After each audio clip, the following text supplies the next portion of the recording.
Okay, so welcome back, guys. Now in this video, this is the part 2 of video of a mechanism of hearing.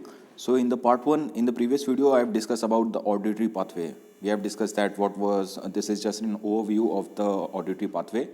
And we also discussed about the auditory cortex and what was tone and what is basically the intensity of sound, and we discussed about the different nomenclatures.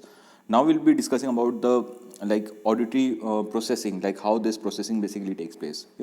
So we need to remember here. We need to know that this vibration of the basilar membrane, the length of the basilar fibers, this basically increase progressively from the base of the cochlea to the apex. So I'll be showing you diagram one by one that how this basically takes place. Okay, you just need to know about these simple facts that it is about 0.4 millimeters near the oval and round windows to 0.5 millimeters at the tip of the cochlea, a 12-fold increase in length.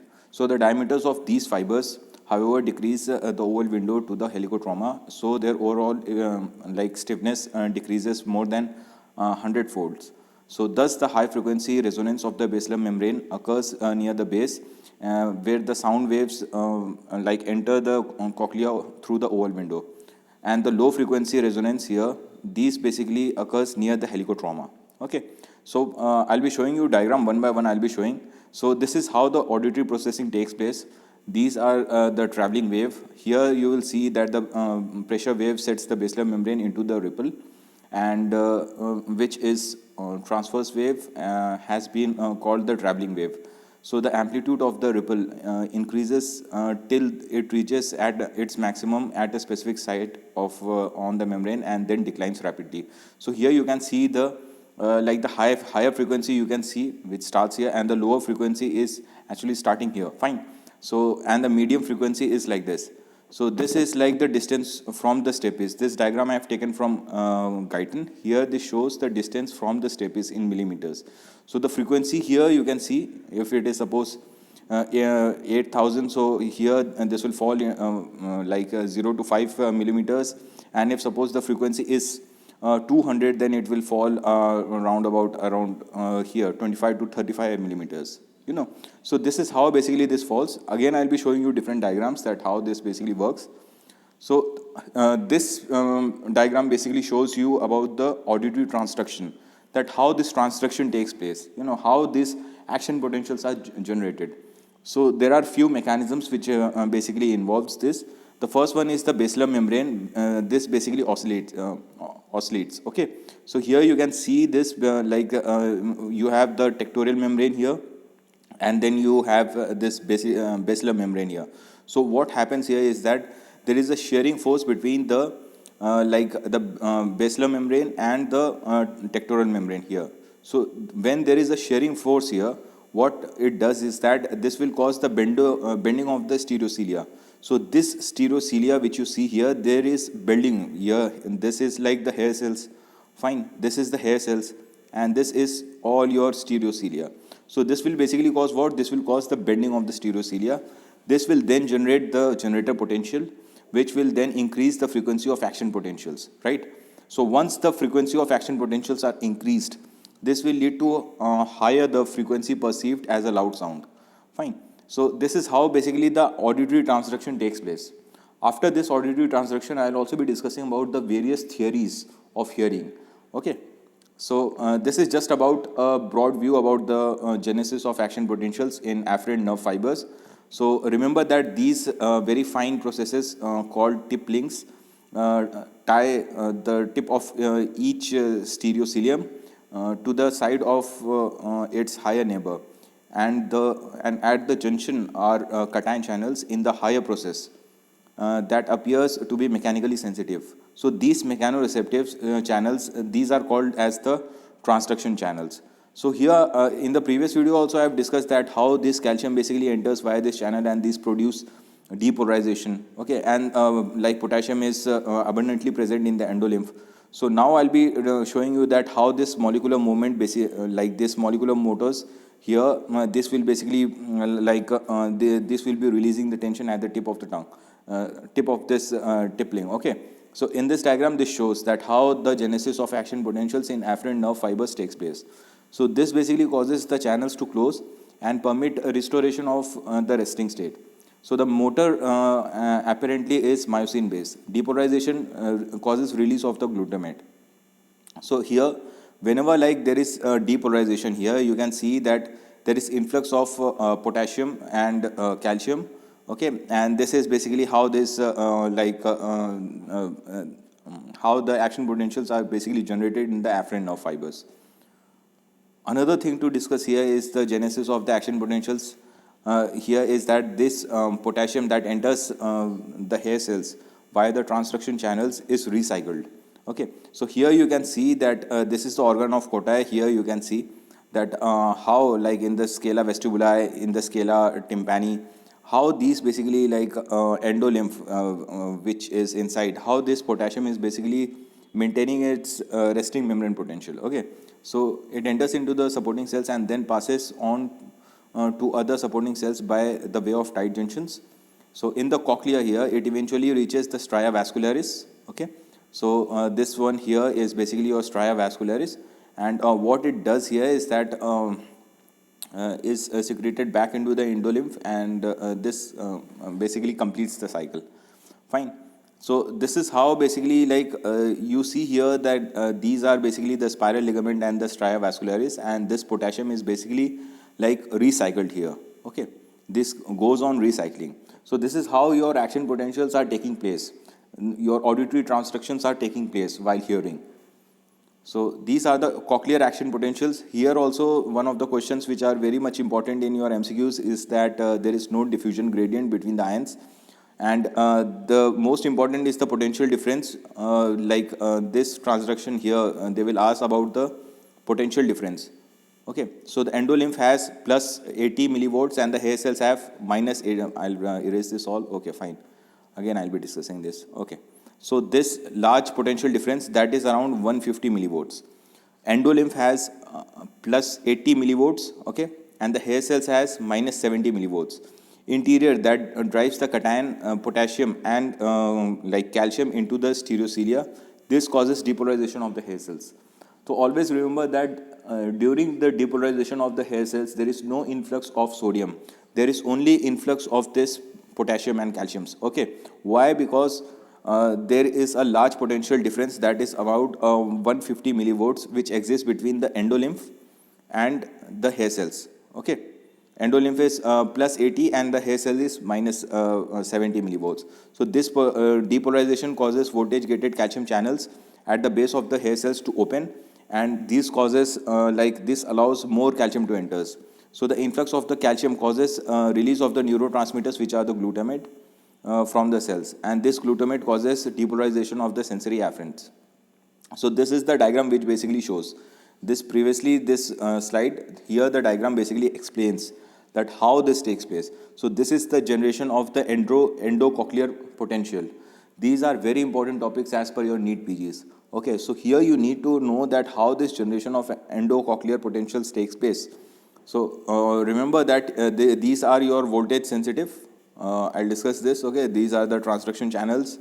This whole area here, the upper one here, this is like the endolymph. Okay, and these areas are basically your perilymph. Okay, so and it is demarcated by this red color line. So what it says that this tip links and this tight channels here, what it does here is that whenever there is movement, whenever these stereocilia will be moving towards the kinocilium, like in this direction, what it causes here is that there is an influx of calcium and potassium. Once there will be influx of calcium and potassium, you need to draw this diagram in your exams. Okay, remember this. Once there is an influx of calcium and potassium, there will be endocytosis of the calcium. Okay, and this the potassium will basically diffuse out. So once there will be endocytosis of the calcium, this will cause basically the glutamate release. Okay, so the glutamate will be released, and hence the action potentials here will be generated. Okay, so action potentials will be increased. So action potentials here will be basically generated. Fine. So this is how your the generation of endocochlear potential takes place. All these auditory signals, these are basically taking place here. Fine. Okay. Now comes the cochlear repolarization. So this is the hair cell depolarization. This opens up like the voltage sensitive potassium channels at the base of the hair of the at the base of the hair cells. Since base of the hair cells is barred in perilymph, which has low potassium concentration, there is potassium efflux through the voltage sensitive potassium channels. So this is how this mechanism is basically explained in the previous slide. So the efflux of potassium channels causes repolarization of the hair cells. So here you can see that there is efflux of the potassium channel. This part here, this is efflux of the potassium channel, and this is basically causing what? This is causing repolarization of the hair cells. Fine. So depolarization mechanism, you people have understood that this is the calcium and these are the potassium which are basically entering here. So this causes like depolarization, and the repolarization mechanism is basically the efflux of the potassium. So this efflux of the potassium is basically causing repolarization of the hair cells. Fine. Okay. So the calcium that enters the hair cell during depolarization, this is basically pumped out to the exterior by a calcium pump. So now comes the cochlear amplification of sound. Now this is also important here, like the initial feeble movement of the basilar membrane. This basically depolarizes both the inner and the outer hair cells. Now the depolarization of the inner hair cells triggers the action potentials, while the depolarization of the outer hair cells causes them to contract and pull the basilar membrane. Okay, now the movement of the basilar membrane are thereby amplified. So this is, now we'll be discussing about cochlear amplification we people have discussed. Now we'll be discussing about the determination of the sound frequency. So remember that there are total 3 theories. Okay, one is the place theory, the place principle. The second one is the frequency principle, and the third one is like the Wallis theory or the Wallis principle. Okay, so 3 theories you need to remember about this sound frequency. These are asked in your short notes in your exam, in your MUHS exams. Fine. So now comes the place principle here. So this what this place principle basically says, that the low frequency and the high frequency, these are basically having different places. Okay, so this says that there is a like spatial organization. Okay, spatial organization of the nerve fibers in the cochlear pathway all the way to the cochlea to the cerebral cortex. So the cochlea will be having special organization, and also the low frequency here, this has basically different areas of in the auditory cortex, and the high frequency here has different areas. Fine. So you need to remember this, and I'll be discussing this in the next slide. I'll be showing you the diagram of this cochlea, that which part of the cochlea basically perceives low frequency, which part of the cochlea perceives high frequency. So this recording of the signals in the auditory tracts of the brainstem, and in the auditory receptive fields of the cerebral cortex shows the specific brain neurons are activated by specific frequencies. These are very much important. These are very, very, very, very, very important. Okay. So what it shows here is that there are specific brain areas, brain neurons. These are activated by specific sound frequencies. So low frequency will be activated by different brain areas, and high frequency will be activated by the neurons of like different brain areas. So therefore, the major method used by the nervous system is to detect the different sound frequencies, is to determine the position along the basement membrane that are most stimulated, which is called as the place principle. Okay, place principle for the determination of sound frequency. So in this diagram, I'll be showing you like they have taken this what we say as they have taken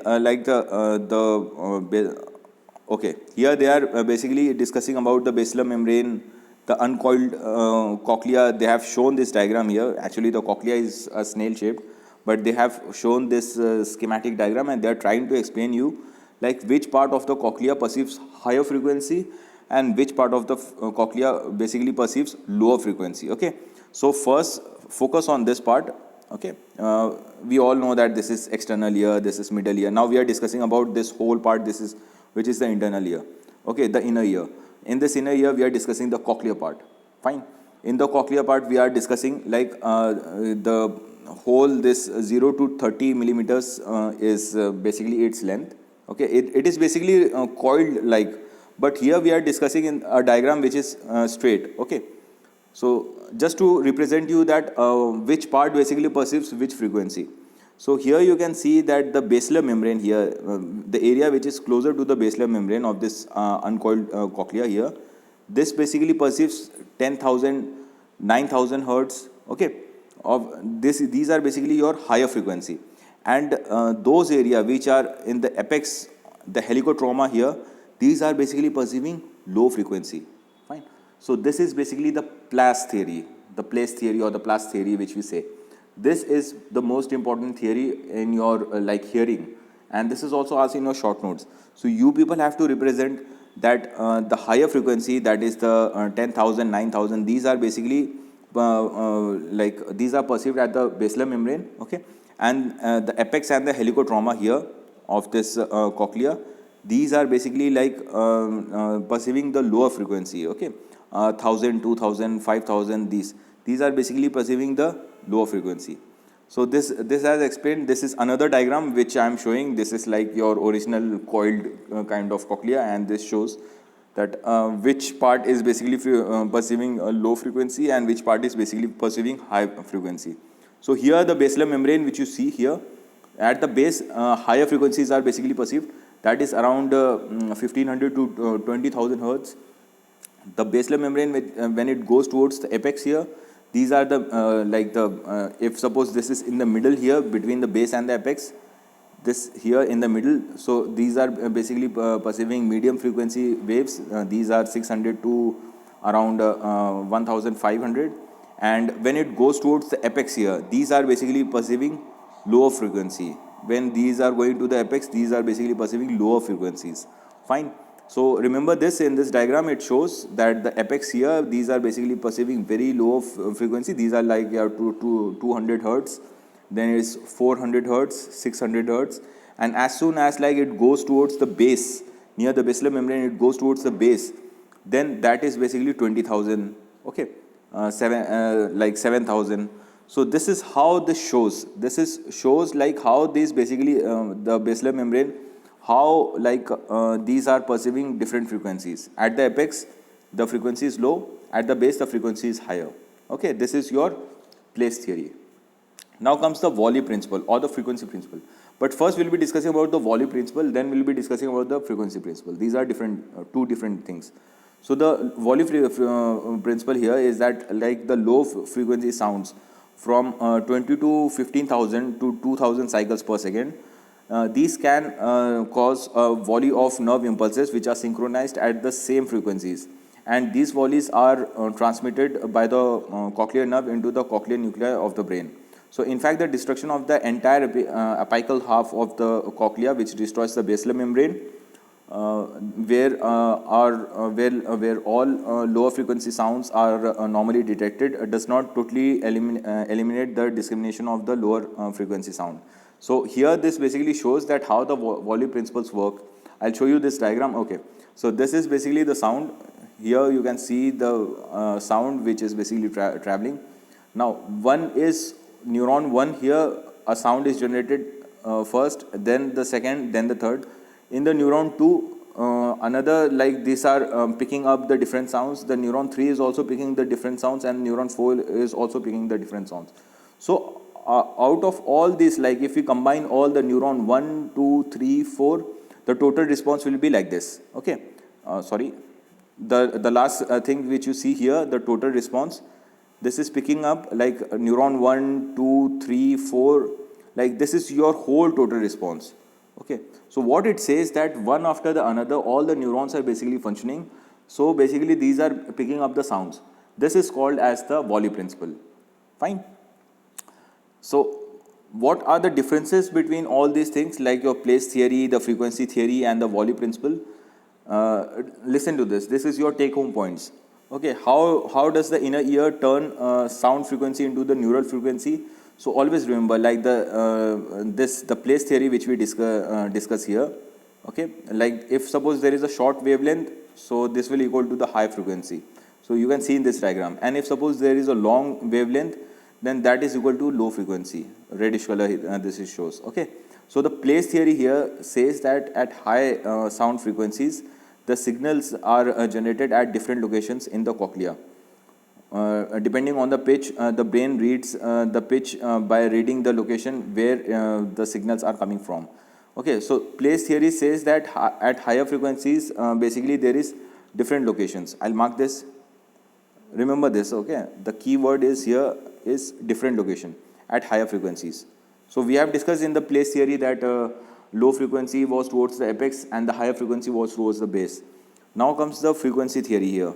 The frequency theory says that at low sound frequencies, hair cells send signals at whatever rate the sound is received. Okay, and the Wally principle here is basically like at ultra high frequencies, receptor cells fire in succession.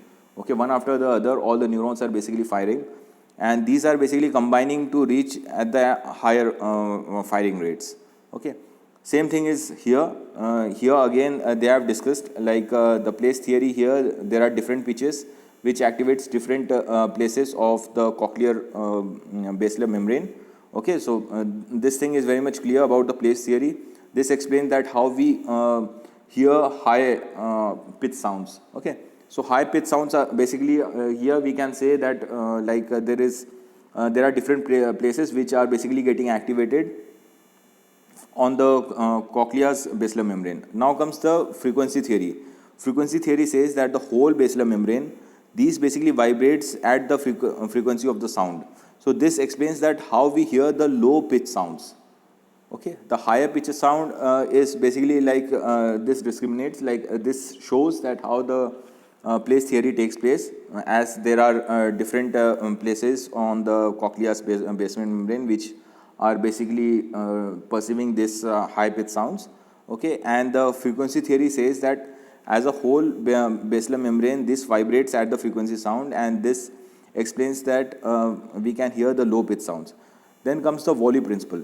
Now the Wally principle here, these are very much important. The neurons activate, like the neurons here alternate firing to the process to process the highest pitch sounds. Okay, so there is one after the another neurons which are basically getting activated. Neurons alternate firing to process the highest pitch sound. So we have discussed about the place theory which has different location. The frequency theory, which is basically the whole basilar membrane is perceiving vibrates, and this basically picks up the low pitch sounds. Okay, and the Wally principle here is that the neurons alternate firing to the process the highest pitch sound. So Wally principle here we have discussed that this is how neurons are basically firing alternately so that the higher pitch sound can be perceived. Fine, this is the whole like Wally's principle. So remember all these three theories. These are asked in your short notes. These are asked in your vivas also, in your NEET PGs also. So always remember these things. I have simplified at the most because most of the students are confused between this place theory and the Wally's principle. So I have showed you with the diagram and this play cards. So always remember this. Whenever like you will be having any kind of difficulties, just make sure that you have these take home points. Fine. Now comes the efferent cochlear control. Now this efferent cochlear control is that the cochlear sensitivity to specific frequencies can voluntarily be controlled. Now this is made possible by tuning the inner hair cells to be like a selected frequency. So such tuning is made possible by the olivocochlear nucleus to the outer hair cells. Now comes the masking. Now masking was also asked in like what is basically masking. So masking is like the presence of one sound decreases the audibility of the other sounds. Like suppose if I am talking to a student and the student is listening to me, and there are many traffic sounds or there are different sounds which are basically playing in the background. Right now you people are seated at your home, and there are many like different environmental sounds which are being produced, but you are focusing on my words. Okay, why you are focusing? Because this masking is basically takes place. So this basically, what is this? This is presence of one sound. This basically decreases the audibility of the other sound. So you are focusing on one sound only, and this focus of one sound is basically masking all the other sounds. Okay, so you are not able to hear any of the other sounds. So it is believed how this occurs, like it is believed to be due to the relative refraction, like the refractoriness of previously stimulated auditory receptors and nerve fibers to other stimuli. Fine. So now comes the sound discrimination. The sound discrimination, here we have the pitch discrimination. These are like the brain infers the pitch of a sound from place of the basilar membrane which responds with maximum displacement. So the amplitude discrimination is like as the sound becomes louder, the amplitude of vibration of the basilar membrane and the hair cells also increases. So that the hair cells excite the nerve endings at more rapid rates. So it causes more and more of the hair cells on the fringes of the resonating portion of the basilar membrane to become stimulated, thus causing spatial summation of impulses. That is transmission through many nerve fibers rather than the only few. Fine. And then it also shows that the outer hair cells do not become stimulated significantly until the vibration of the basilar membrane reaches the higher frequency and higher intensity, and this stimulation of these cells presumably apprises the nervous system and the sound is loud. So here the detection of changes in the sound is the power law. In the case of sound, the interpreted sensation changes approximately in proportion to the cube root of the actual sound intensities. Fine. So here this shows that the ear interprets this much difference in a sound level as approximately a 10,000 fold change. Fine. So these are basically sound localization, the sound delays and the sound shadows. These are not much more important. So this comes your deafness here. That now we'll be discussing in the next class. We'll be discussing that how this deafness basically takes place, what are the different kind of deafness, and what are the tests which we'll be performing. Okay. So this is just a conductive deafness I have described here, like whenever there is a damage to the ossicles in the middle ear, or there is like any block in the external ear. So this basically causes like conductive deafness, and here you can see the conductive deafness. The intensity and the frequency, you can see that these are basically perceiving very low, as we'll be discussing this in the next class, that how this conduction deafness takes place and what are the results, the Reines Webers, how this will be taking place. Fine. Okay, thank you so much guys. We'll be discussing in the next class we'll be discussing about deafness and different tests to basically diagnose deafness. Okay, thank you so much guys.